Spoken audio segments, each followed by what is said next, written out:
Welcome back, my lovely beans. We are talking today about Caliban.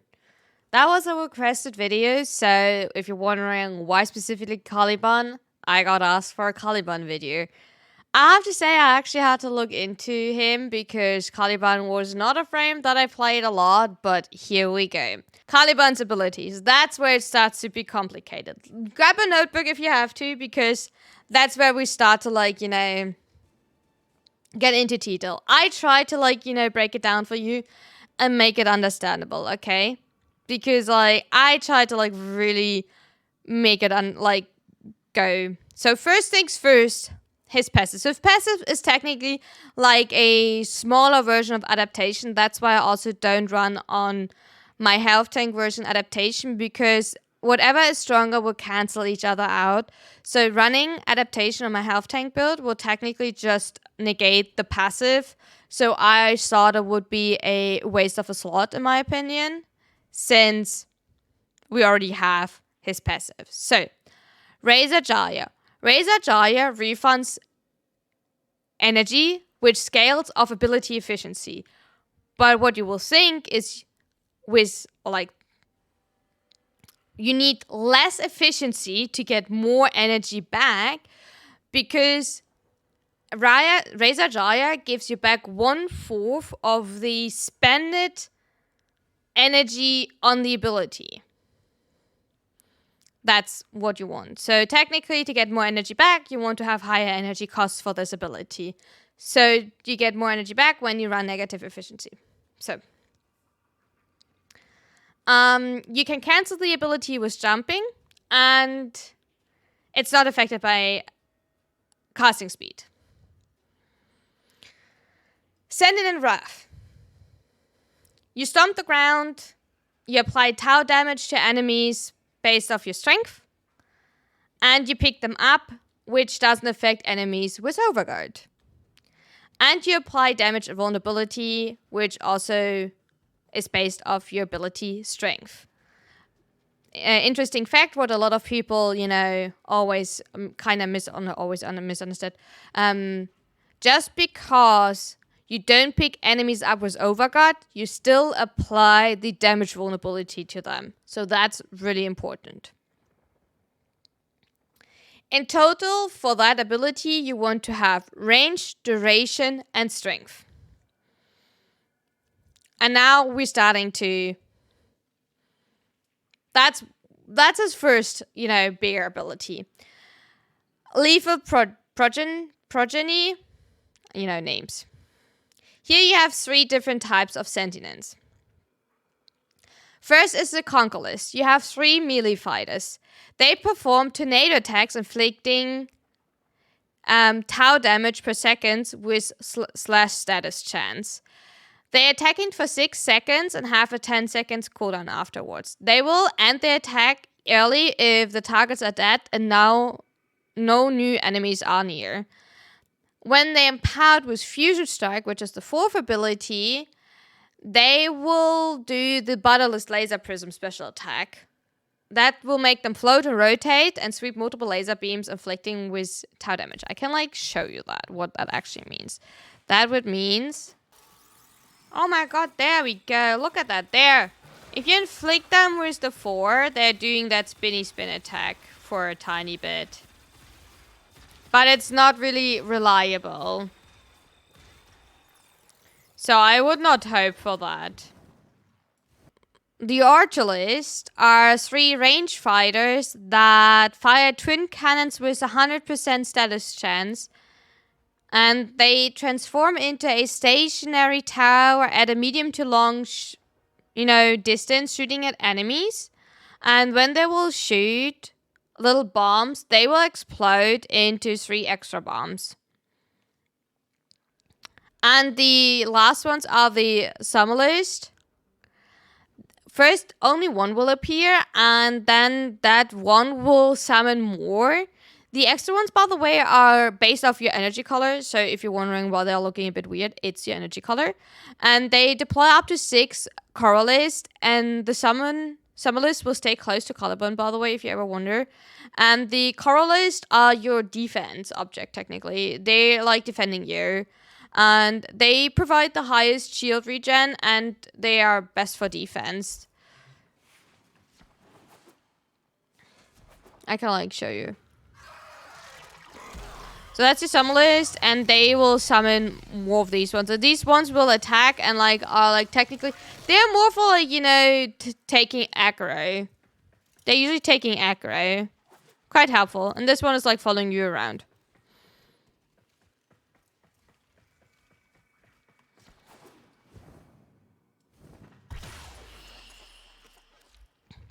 And for the last one, Fusion Strikes. There it starts to be complicated. Fusion Strike. First, Fusion Strike has infinite body punch through. While you cast it, you're invulnerable and immobile. The stream inflicts enemy with tower damage with a 20% status chance. You are able to aim while casting it, but really slow. To have a full armor strip, you need to either run corrosive protection, and then you need 164% strength, or without corrosive protection, you need 200% strength to full armor strength. When you cast it, you will see like 3 beams, 2 out of the hand, 1 of the body. And you will hit enemies with your range. So that's your direct range of the beams, right? When you hit enemies with your with the beams, there will be a 2-meter explosion. The 2-meter explosion is not affected by range, right? That you can like change. And that explosion has a 1-meter fall off. When the beam collapses, on the floor will be a final explosion that occurs with an up to 10-meter radius, right? That explosion, that is what scales of range, and that while we want to have extra range, not because of the beam range, because like we will not have any room that where it's valuable or valid to have like 52-meter, because you can't hit through objects, so everything that's in the way will block our beam, right? But because of the explosion and because of the fallout field, and the fallout field stays between 6 to 15 seconds. That's why duration is not the worst to like have on your build. Direct hit by the beam or one into the field, that's what makes the enemy lose their armor. The field can be created without a surface or hovering in the air. So that's kind of like, you know, complicated or like a bit weird.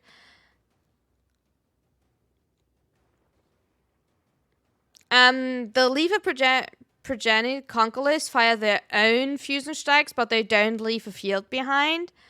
And they coordinate their fusion with Caliban strike. And they are dealing 0.5 times damage of Caliban's damage.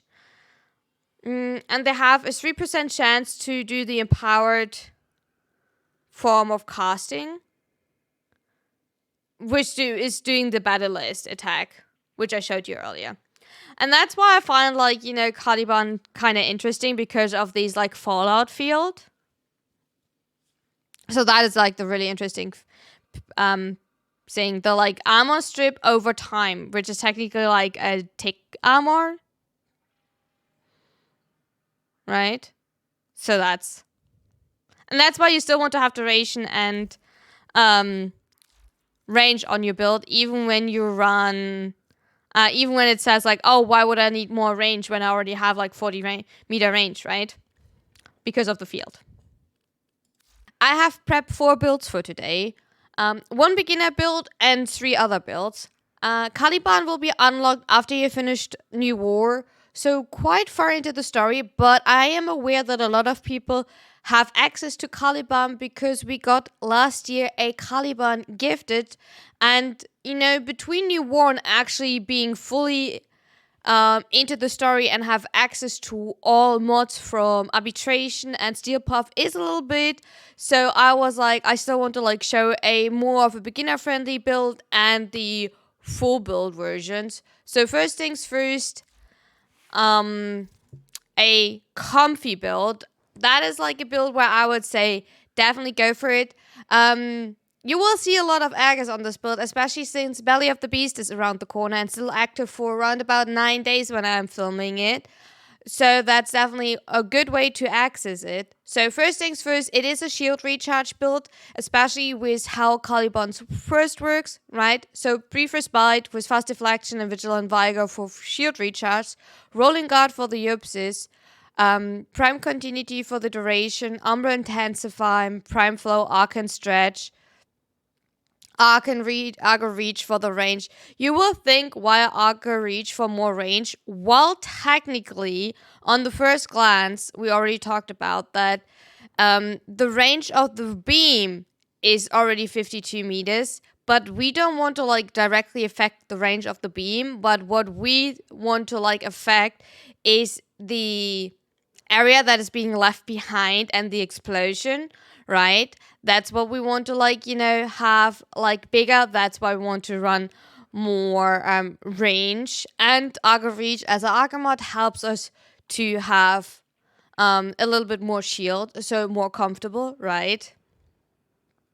So that is the first build. The best example to give for how Caliban's 4 work. None of these are currently armor strip, right? And you will hit them not directly with the beam, you will hit them in front of you, right? And these in the back are not affected because they are like too far away. They are like currently 60 meters away, but these in the front are permanently armor stripped. So that will be like, that's why we want to have some range. Obviously, you can't like hit them directly with the beam if you hit them. But the like interesting fact for us is like the luring field of Caliban's 4. The second build is not that much different, but a tiny bit. We are going more range, but for that we also need to use Blind Rage to like balance out overextended. But going negative efficiency is not that bad, because if you have Razor Gyre on and you run negative efficiency, you actually get more energy back, because Razor Gyre actually is kind of interesting because you get 1/4 of the energy back that you spend for casting it. So running negative efficiency with your first ability is really interesting because that's how it actually works. So that would be like the more invested or like the try harder way to like use that build, but it is up to you which one you want to like try.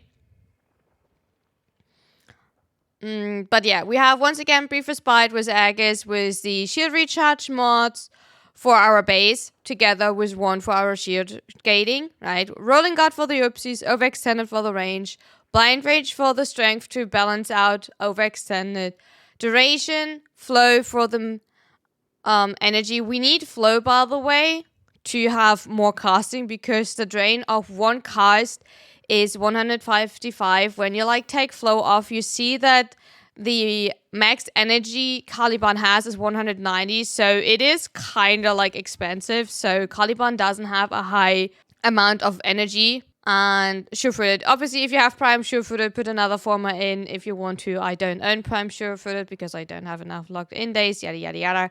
We talked about that multiple times. If I didn't mention, for the comfy and for the full range, you're running Nourish over your 2, Y over the 2. Okay. Technically, your 2 is your CC and your damage vulnerability, right? First thing, CC is great. Don't get me wrong. But you want to use your shield gate, and it's giving back your energy, right? The CC doesn't work on Overguard, while obviously still gives the damage vulnerability. But you have your Fusion Strike for your armor strip. So I was like, subsume over the 2. You can subsume over the 1 if you prefer that. That is absolutely up to you, but I subsumed it over the 2. Same idea behind that, except that we... Oopsie. My bad.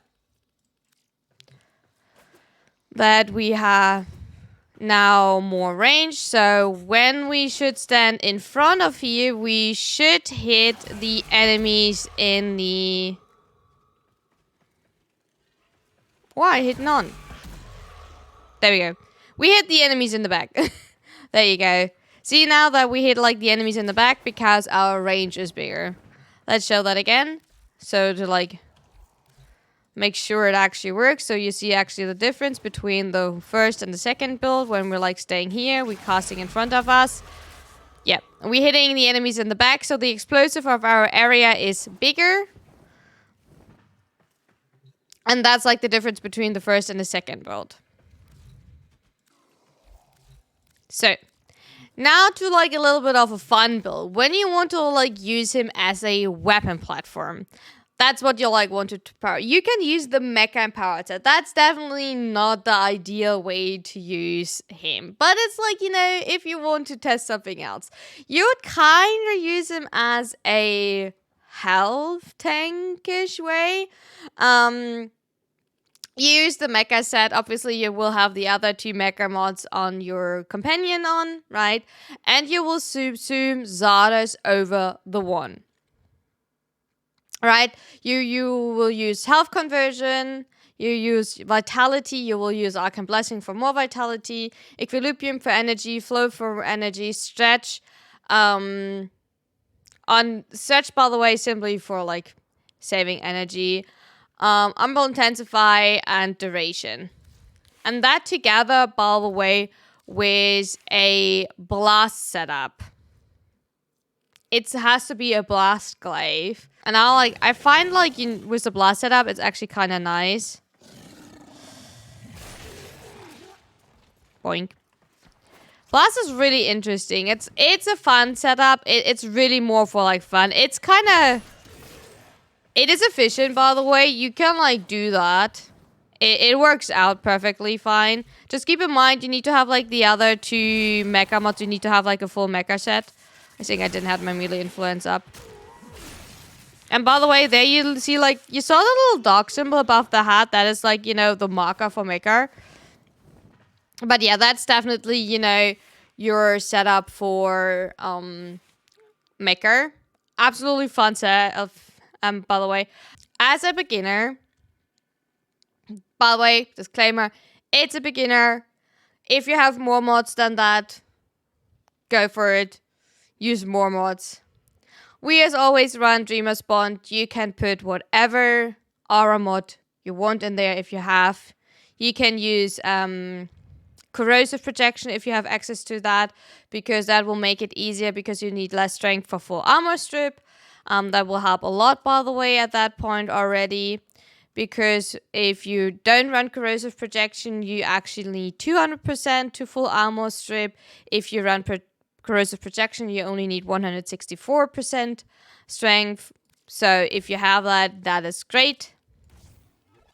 Fast Deflection, Vigilant Vigor for shield recharge together with your 1 will keep you safe. A bit of duration, equilibrium, intensify, stretch, and reach, obviously for your 4. And flow, simply to make your energy problems a tiny bit less. Okay. Then, 4 shards. That's also interesting. Shards for your 1 and your 2 build. I would say for these 2, I talked about the shards together. Obviously, as you see, I don't run equilibrium on this build, so I would highly suggest an equilibrium shard for this build. And a casting speed. Casting speed, by the way, doesn't affect the 1, but it affects the 4, the 3, and the 2. And in that case, Nourish. So I still would suggest Archon Shards. You can run more duration, because duration can be really interesting for the little field that Fusion Strike leaves. So that could be interesting. Other than that, you should have enough strength so to reach the 200% strength here on the builds. So that should be fine. You can technically run, if you want to have more weapon power, run to run either orange shards for your weapon or purple shards for your weapon. You don't need green shards, because for that you have your Fusion Strike. So the other 3 shards are either like Parker Velocity if you want to run it in Void Cascades. That build should technically be able to run through Void Cascades. So that is great if you want to test that. Yeah. Shards for mecha health. Here, obviously, again, I already have, like a purple shard for equilibrium. Is not needed for this build.